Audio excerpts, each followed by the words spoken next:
नमस्कार दर्शकवृन्द। स्वयम्भूनाथ काठमाडौँमा अवस्थित एक महत्त्वपूर्ण धार्मिक स्थल हो। यहाँ दिनहुँ हजारौं राष्ट्रिय तथा अन्तर्राष्ट्रिय पर्यटकहरू घुम्न आउने गर्छन्।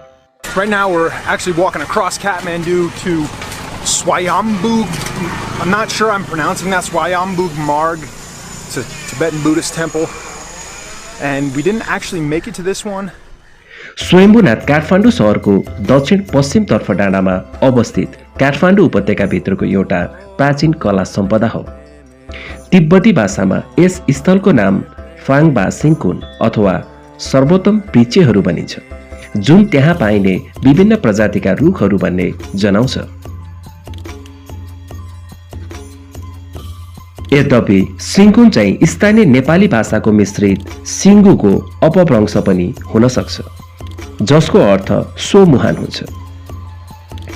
स्वयम्भू पुराणका अनुसार कुनै समय काठमाडौँ उपत्यकाभरि नै एउटा विशाल ताल थियो, जसको बीचबाट एउटा कमलको फूल उम्रेको थियो।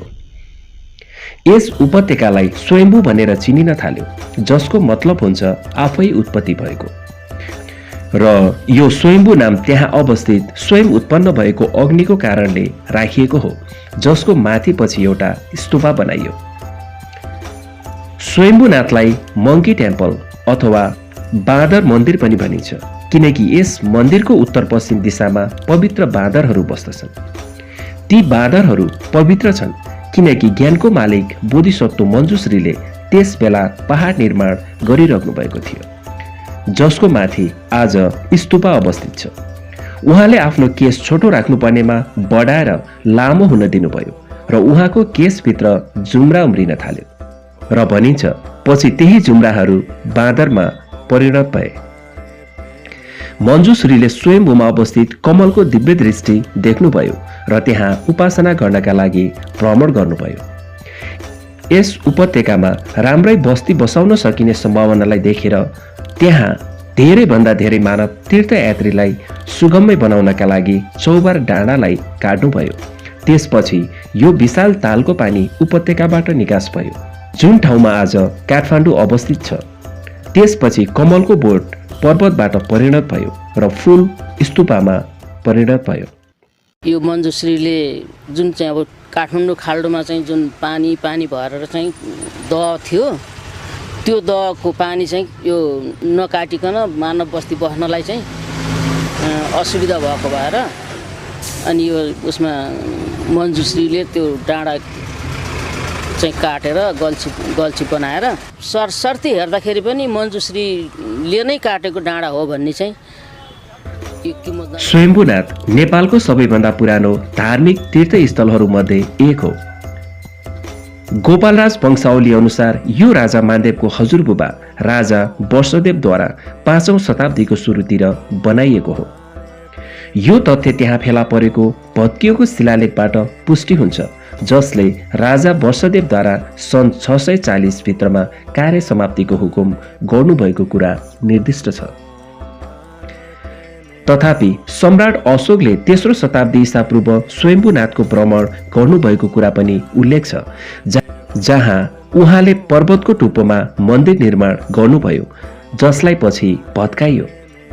यस स्थलबाट बुद्धिस्ट तीर्थस्थलको रूपमा चिनिएको भए तापनि बुद्धिस्ट र हिन्दू धर्मावलम्बीहरू दुवैद्वारा एकदमै श्रद्धा अर्पण गर्ने गरिन्छ।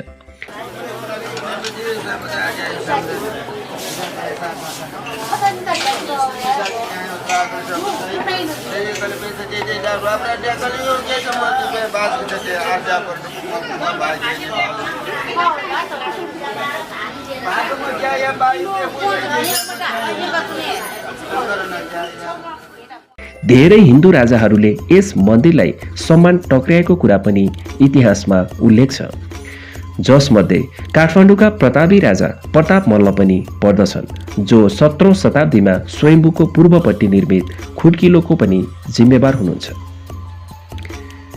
स्तूपामा पुग्नका लागि दुईवटा बाटो छन्। 365 सिडीको बाटो हुँदै गएमा स्तूपामै पुग्न सकिन्छ भने अर्को बाटोबाट गाडी पनि जान्छ। यो स्तूपाको जग गुम्बजले युक्त छ, जसको माथि चारै दिशातिर हेरिरहेको बुद्धको नेत्रसहित घनाकारी संरचना चित्रित छ। त्यसको माथि चारै दिशामा पञ्चकोडी तोरण पनि राखिएको, जसमा मूर्तिहरू पनि कुदिएका छन्। त्यहाँ तोरणको पछाडि र माथि 13 वटा पङ्क्तिहरू पनि राखिएका छन्। ती सबै पङ्क्तिहरूको माथि सानो खाली ठाउँ छ र त्यसको माथि चाहिँ गजुर अवस्थित छ। यस गजुरको भित्र धेरै शस्त्रास्त्रहरू रहेका छन्। दर्शकवृन्द, आजको यो छोटो जानकारी कस्तो लाग्यो? कृपया भिडियोलाई माया स्वरूप एक लाइक गर्न नबिर्सिनुहोला। यस्तै रोचक ऐतिहासिक विषयवस्तुहरू जान्नका लागि हाम्रो च्यानललाई सब्स्क्राइब गरी बेल आइकनलाई थिच्न नबिर्सिनुहोला।